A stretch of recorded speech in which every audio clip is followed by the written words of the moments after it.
Welcome to Megapath Presents. I'm Ronnie Hayes, and today let's talk about The Walking Dead Season 7, Episode 10. This is going to be an open discussion. There's a lot I want to talk about, and I'm doing this a little bit different than some of the other reviews. I like to do it different depending on what type of episode we get. If there's a lot of symbolism, a lot of hidden meanings, and deeper stuff, I like to do some videos where we do more edits, maybe even show some footage. But this one I want to do an open discussion because the fan base from the comments I read, it's all over the place. There's some fans that are disappointed with the Junkyard Gang, and I will skip over some parts about the Junkyard Gang because I did a complete video just yesterday covering everything we know. It's kind of like an explained video, everything we know so far, and a little bit of a prediction about how that's going to tie up to the main plot in the next coming few episodes, probably towards the end of the season. But the fan base is spread all over the place as far as thinking The Walking Dead jumped the shark. Some of them think they jumped the shark a long time ago. There's fans that absolutely love the direction the new season is going. So first thing first, let's jump right into the actual episode, the Saviors versus the Kingdom. Now this I liked. I like this scene because of the subtlety in it. You have Gavin, who seems to be the leader of this crew that's meeting with the Kingdom people. Jared is the dickhead who keeps being an asshole to Richard, and you just know that's going to explode. There's no way that is going to there's no way that situation's going to resolve itself unless Richard stops talking back. I mean, becomes a mute, and he gives in 100%. And I think this is a very clear show as to what Gavin wants, because Gavin understands. He's like, listen, you know, I know this isn't Richard's fault. He tells Ezekiel, he's like, no, you're not going to not bring Richard. You're going to bring him, but this better not continue and become a problem, or else this is going to have to get visceral. And I believe what he's telling him is, no matter what we do, no matter how we act, no matter even if we are in the wrong, you know what I mean? We are superior than you. We run this shit. We own this shit. You don't talk back. You don't look at us with a mean mug. Because he does talk down to Jared as being an idiot. He tells him to read a room when Jared asks permission. And that's another thing. We know that Jared looks up to this guy as the one who calls the shots because he asks for permission to tune up Morgan. I think that's how he puts it. But he wants to beat Morgan's ass because Morgan asks for the stick back. So there's some subtleties in there, but not only does Jared ask permission, but Jared also doesn't ask permission to be a complete ass. Like, he does his own thing without fear of getting yelled at or reamed out or losing his position with the Saviors. There's no fear of that, but he asks for permission to escalate this a little further instead of just going his own way. So you see how there's these very thin, frail structure of how the Saviors function, and I can almost imagine that Gavin is making damn sure that when he goes back to the complex, Negan doesn't find out that Gavin's being weak, that Gavin's siding with the survivors, because if Negan hears anything like that, maybe Gavin is the one who's going to get his ass on the wall, on the chopping block. Maybe he's going to get knocked down to being a grunt instead of a leader. And you can pick all this out in the subtleties in a scene that previously, or maybe in first viewing, could have seemed like a contradictory scene because of the guys being called an idiot. And Gavin is calling him an idiot. Gavin is the one who is running the shots, yet he's not putting Jared in his place. He's not saying, Jared, knock it off. You know why? Because the people in the kingdom, the communities that are working for the Saviors are the inferior ones. They are the peasants. The Saviors are the kings. They run shit. I think Negan even said, you know, we are the kings, da-da-da, when he tried to pitch that shit to Daryl, live like a king. So Gavin can't tell him, Gavin can't reprimand Jared, you know what I mean? And not, especially not in front of the Saviors. So I think that's why the complexity in that scene was something that I liked a lot. I think that scene alone, even though it's little and it might be so subtle that you watch the scene and you don't even really think about it, that's why that scene I could watch 4 or 5 times, and I think it is friggin' awesome. The little things too, like Jared, the one that asks for Richard's gun. I don't know, chances are they did do this on purpose. I don't know if it's on purpose, but I find it a weird coincidence that Negan grandstands and takes all of the guns off the people from Alexandria because of a screw-up. Carl shoots the gun. You know, Carl acts out with the gun. And these people, this new working relationship, it's a volatile situation. Somebody can blow up and explode and take a shot at Negan, take their anger or frustrations out with a weapon. It's a dangerous situation. So what does Jared do? He mimics what his boss did. You know what I mean? Maybe he looks up to his boss. He looks up to Negan as being the man. So he mimics him and he says, you know what? No more guns for the bad boys, whoop-de-whoop. And he doesn't do it in a big way where he rolls in and he knows it's right and he takes all their guns away and he causes this big whole ruckus for Gavin to have to deal with. No, he goes right for the weak spot, maybe showing some of his own personal weakness, and he takes Richard's gun because they had the problem they initiated in the beginning. So that savior scene in a nutshell, I really like that. So we get a little bit more too. We see Ben coming up, getting a little bit more confident, but he's also reacting without thinking. He should have stayed out of the situation and let Ezekiel handle that. We see Morgan, who is going to protect his people, but at the same strength, he's also keeping the peace. You know, he was going to accept whatever punishment was dealt his way. I'm kind of curious to see what he would do if the punishment was, you know, death, if his life was on the line. I mean, you're going to have, that's self-preservation. So Morgan's an interesting character that I'm really enjoying how big of a role he's getting compared to the comic. Comic Morgan, I think, is not developed as well as TV Morgan, and I'm loving that because we got a fantastic actor. But there's other little subtleties like the girl talking about the dress. I like that stuff. It's not the end. The first part I liked. The last part I didn't. It felt like she was so disconnected from reality, from the world they're living in. But maybe that's the point. But the beginning where she says, my sister has a dress like that, and the one character said, don't even think about it. I like little lines like that. I really like that. Because this is such a messed up reality that even a year, 2 years into it, sometimes it's going to be hard to deal with, you know? Even though it's been a year or 2 years, it's still going to mess you up mentally. Now, moving on to Daryl and Richard, this seemed like a little filler moment here, and I really felt like they went a different direction. I liked it, and I really liked Daryl's speech, where Daryl says, even if she gets a fever, I'll kill you. I loved all of that. She dies. She catches a fever. Anything happens to her, I'll kill you.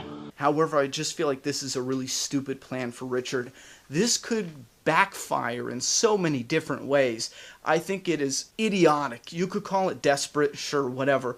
But it's so dumb to think that they can, you know, take out a caravan of saviors and then set a trail that leads back to the cabin, the cache, the weapons cache. So he's giving up all that weapons that, you know, that he put in the trailer. Maybe there's not a lot there, but he's giving that up. They should be hoarding as much as they can, not giving it up. So he's going to give up his weapons and his stash. Then he's going to leave a trail to Carol. What if they got there and they didn't just run in there and kill Carol? What if they got there and tortured her and she truly didn't know nothing, and then they realized, you know what, something else is fishy here? What if they just thought there's no way this one woman did it? We got this wrong, even though we followed the trail. This isn't the person. This is just such a stupid plan to frame Carol as being the one that destroyed this group. If you were even halfway intelligent, you can tell by all the shell casings. You could probably tell by how many people were in the crew, what kind of ambush it was. There has to be at least 2 people. I mean, at least 2 people. So Richard's plan was absolutely moronic. I don't put that on the writers fully, though, because you can have characters that do dumb things. The only problem is when you take a step back, you have to say, okay, here's a character who does something dumb, but why was this in the story? Could we have gotten something that was a little bit better, thought out a little deeper? And when it comes to developing episodes where we focus solely on certain sections of the different communities, like we didn't peek in on the hilltop or whatever, would it have been better to get a little taste of the hilltop and see what they're doing instead of carrying on this bullshit mission with Richard? It didn't really develop anybody. It showed us that Richard is desperate. We don't need that. We already know he is. We already know he wants to attack the saviors no matter what. We already know he's going to die for the kingdom. That didn't tell us anything new. And then Daryl is very overprotective for Carol. We know that. That's not new. I don't know. That entire scene, well acted, loved the fight. I love the altercation. I still enjoy watching it. But overall, I didn't really feel like it gave us anything. Hence, if you say filler, yeah, sure.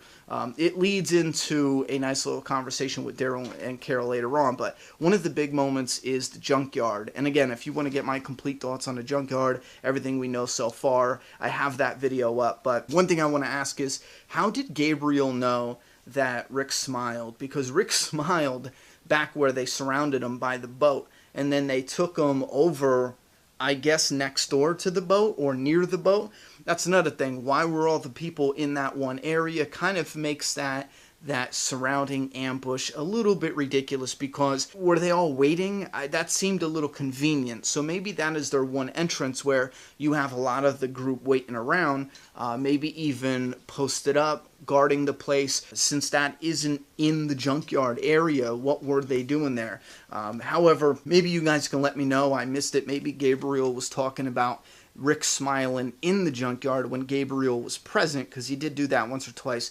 Nowhere near as big as when he got surrounded in the end of the previous episode. But one of the biggest problems that a lot of fans have, the fans that talk negative about the Junkyard group, is the fact that they talk like they're stupid. You know what I mean? Here comes the split. I'll talk about the positives and the negatives, because at the end of the day, I really liked the performance. The actress killed it. I think she had something magnetic about her performance where I just really enjoyed watching it, and I was interested on the edge of my seat to see what's going to happen next. Not like a big mystery or a big twist is going to happen, but this group and this actress made me very curious to see how they act, how they treated each other, what their next steps were going to be, because keep in mind, the group seemed like they were going to kill the survivors after the deal was like, no, there's no deal, we're not, joining you, whoop-de-whoop. She did her whole fist, and the group with menacing faces started walking towards our survivors, but they didn't have weapons out, they didn't go stabbing. So what were they going to do? Were they going to drag them out of the junkyard and just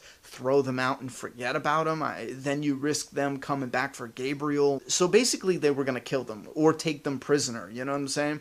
But as far as the negativity towards the Junkyard group, again, it stems from them not being grounded in reality so much. And here's where we're going to go with one positive is, sure, you might have people that are a little silly, a little loopy, a little weird, a little odd. You have people in real life that are odd as shit. So you can just take those type of people and say, like, okay, this is the Junkyard group. They were odd as shit before. It wasn't like they were Rick Grimes and Lori Grimes and, Maggie Green, Herschel. They weren't normal people, and I think that's the thing that messes up a lot of people. They weren't these normal individuals who became these weirdos. They might have been weird from the start. And another thing about the up, and I make fun of that too. I make fun of that my damn self. I wish they would have just called it the up top or something. Take Rick up top. It sounds so much better than the up. But hold on. What if these are some weird people in the original world, the real world before this? What if they were a little odd, a little weird? But what if their show was not them talking silly? What if they made a nickname for the top of that mountain of trash? They could have talked regular, you know what I mean? They could have talked normal. They could have been a little silly when they first took refuge in that junk pile. And someone could have, and I know this is a stretch, but hear me out, someone could have walked on top of the very, where Rick and the girl went, to be a lookout, or to look in each direction to say, okay, let's first search in this direction, then we'll go clockwise, and we'll search all around, maybe we'll make markers, whoop-de-whoop. So then as they were going up top, the leaders, to map out where they were going to the next day to search, some of them say, oh, I'm tired of this, it's, my legs are tired, something. We just keep going up, up, and up, you know what I mean? So slowly that turns into something between friends, between a group, where it's like, oh, we go to the up, up, up, you know what I mean? Because she had that little bit of a smile. So you could take something that is grounded in reality. A lot of friends, a lot of cliques and groups, they will make, I don't want to say like nicknames or code names, but they will. You'll have nicknames for friends, you'll have code names for things. You'll have things you say that only people in your, inner circle or people evolved in that situation will know. It can be going on a road trip and messing something up where you could say one word or a combination of words that to any normal individual makes you look like strange or weird, and that doesn't make sense. But to you and your friends who went through that situation, you could say a group of words, like flat tire candy bar, and you're like, oh my god, yeah, I remember that insane situation on the road trip. Someone else, like another normal person thinks you're freaking retarded. You know what I'm saying? So this group could have that backstory that's grounded in reality. They could have got so sick and tired and exhausted in the very beginning where they just stopped having normal conversations and they said, you know what, let's knock this wasted dialogue and small talk. Let's get rid of it. Let's just talk direct. I'm not saying they held like a meeting and said, okay, no more talking direct, but this could be something that involved where it was some of the leaders, you know what I mean? Like not just the people leading the group, but some of the more popular, some of the more mentor type characters were like, I'm done with small talk, I'm done with this bullshit, and they influenced others to follow after them. You have some younger people. 2 years ago, they were even younger yet when the apocalypse first hit. So there's definitely some realistic stuff that you can start trimming away and creating a backstory for them so they don't seem as weird and jumping the shark as just seeing them now. How they act now is strange, but we need to see where it goes. We need to see if we get introduced to some more backstory with these characters, and maybe that will make us look at them a little different and not just shit on them immediately and say, hey, it's weird, it's odd, this isn't grounded in reality, I don't like that shit anymore. But if I could say two things that I just really disliked about the Junkyard Gang is the idea that they are going to be useful for war. Keep in mind, this group is a group that did not want to risk getting the supplies off the boat. They were sitting around waiting. They said they opened up cans of food that were all rotted, yet they're sitting there waiting by a boat that has potential food and supplies, and we saw it did. It had weapons, a ton of weapons and food and supplies and stuff. They just sat there and waited because their motto is to take, do not bother. That's it. Meaning, if it's easy, if it's in the open, if we could take it and there's very little risk, very little chance of us getting hurt, injured, or killed, then we do it. If not, if it's risky, if there's a chance we can get hurt, injured, or killed, we don't do it. Take, do not bother. You are gathering these people for a war. A war. There's going to be a lot of bothering in a war. You know what I mean? It's not just as easy as taking. Now, with that said, to defend this, to defend Rick's stance as well, yeah, we know we got to get the kingdom. Maybe Rick is still thinking of getting the kingdom people. But having a group like the group at the junkyard, having them as able bodies to assist in the war is definitely a plus, no matter how you look at it. If they still want to take and don't bother, don't put them on the front lines. Don't put them anywhere where it's way too risky, there's way too much chances of them screwing it up, because again, they make a huge point out of take, do not bother. This is what essentially led to the group, because they don't bother. They watch the boat the whole time. That led to the introduction of the Junkyard Gang. So you can't put them realistically in the show as a writer and have them fighting on the front lines. But they're very useful if they were setting up traps, being scouts, if they were hauling ammo, or if they were doing stuff like that that is not in the front line fighting, you know what I mean? So these people, even though they take and don't bother, you can still put them to really good use. So again, if you're someone out there and you're like, well, I don't like it because it's just stupid to take characters who don't want to risk anything, don't want to put a lot of effort in, but you're essentially recruiting them to go to war. That doesn't make any sense. It just doesn't at all. As a matter of fact, that's just asinine. But if you look at it and say, okay, you can use them for a lot without having to put them on the front lines, then it starts to make a lot more sense. You can use them as snipers. Even if you take a bunch of them, put them at a distance, and say, okay, we're going into this outpost. You see any saviors come and just light them up. And it doesn't matter if they're not, marksmen. It doesn't matter if they are not, deadly like Andrea, or I shouldn't say Andrea, but Sasha. It doesn't matter if they're like that or not. If you get them just halfway decent, you could take out a bunch of saviors, and as snipers from a distance, they're still safe. And there's one last negative about the Junkyard Gang, and that is not about the gang themselves, but when Rick was fighting Winslow, they censored out the gore, or they didn't show the gore. That's just not like The Walking Dead. And I know we're going to get a few people to say, oh, what does it matter? It's blood and guts, whatever, da-da-da. You don't really need to see that up close for that scene to be any good. And I strongly disagree. If this was any other zombie kill, I probably wouldn't be talking about it. It wouldn't even be a discussion. But the whole point of this walker was, how creative is Rick going to have to be surrounded around soft goods, mattresses and pillows and clothes and garbage bags. There's no weapons there. How creative is Rick going to have to be to kill this walker that has metal around his eyes and head? He has spikes coming out. He's got spikes all through his body. He ends up knocking him down with the pillows and junk and the mattresses and stuff. And then he picks up a broken piece of glass, I'm assuming it looks like, and then they don't show you. Again, this walker has spikes everywhere, has the face mask on. How did he do it? This was the one walker kill you should not censor. It makes no sense. It's clunky as hell. Again, this is a walker that you have to be creative to kill, and this is the one they choose to censor out. We are now in the 7th season. It's a little late now to make a family-friendly show. In my opinion, that can't stand, because we got a lot of comments I read who love the gay characters, you know what I mean? I've also seen comments that said, you know what, I'm out of here because of the gay characters. So are you going to kill Aaron and Eric and Tara because you're getting complaints? At what point do you stop? You know what I'm saying?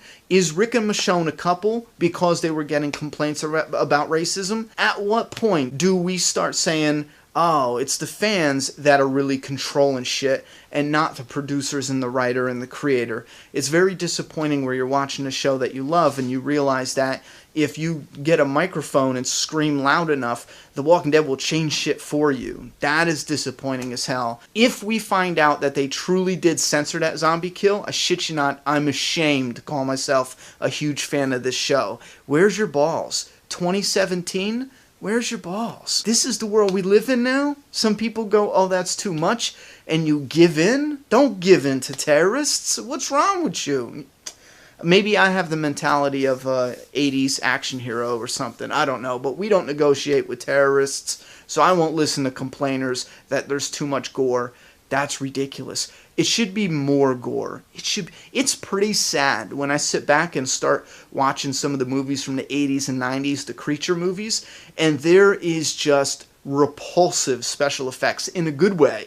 And then I look at today, and we're supposed to have, shocking, head-turning scenes with The Walking Dead. I mean, The Walking Dead, you know what I mean? No, because it lost its balls, apparently.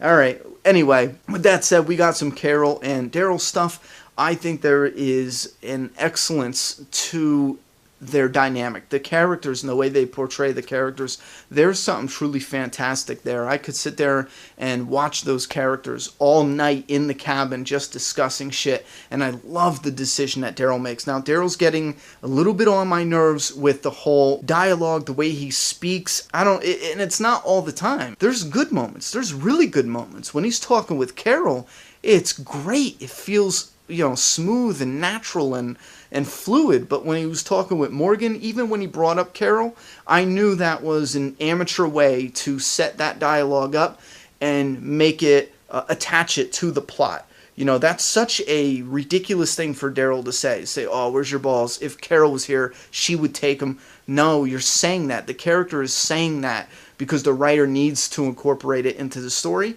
I didn't think that was fluid, you know what I mean? Here's the thing. It's not that it's bad dialogue. It's not that I hate the dialogue. You could call it bad dialogue. I don't hate the dialogue. I feel like there's definitely stronger and better dialogue they could have used that is more authentic to the character, and they just shat out something different. You know what I mean? It's not bad. It's not. The performance wasn't bad. I love Norman Reedus killed it in the last episode. The last episode with his emotions and his range, this is the best acting he's probably ever done is on The Walking Dead. In my opinion, he brings his A game.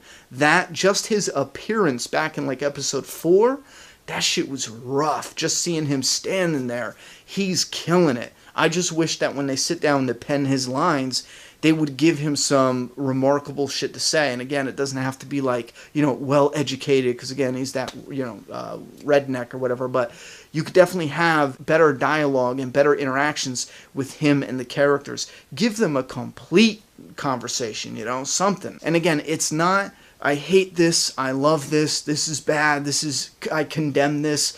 We were talking in the moment. There's some things that I have thought were poor choices in the show in certain episodes, but later when I go back and rewatch it, I don't skim through it, I don't hate it, I don't say, oh, this is terrible, I'm never watching this again. No, I watch it. Some of it I do enjoy. It's just when we talk about the good and the bad, we're sharing our opinions. And there are some moments and some scenes that still to this day, I believe 100% they could have done better. But that doesn't mean I never watch it. That doesn't mean I hate it. That doesn't mean I print screenshots and throw darts at it or something. That's just ridiculous. Some of the comments I see, it is if you say, I don't know about this, I don't like this, and da-da-da-da, it's as if you're saying the entire series is a sham and we should just, petition to get it canceled or something silly. No, this is an open conversation. This is kind of the point. We are not here to drool over this. There's enough out there for people who only want positive stuff for The Walking Dead. We're not going to do that all the time. That's just not realistic. Everyone in a more professional capacity, all they do is sugarcoat everything because they don't want to lose, the exclusive interviews, exclusive whatever. But here we have a authentic look at the fan base, and I think that in the future, you just wait and see. That is going to be an extremely useful tool for filmmakers coming up in a few years. They just need to catch up with what's going on. Anyway, thoughts and opinions in that comment box. I'm done talking. It's your turn.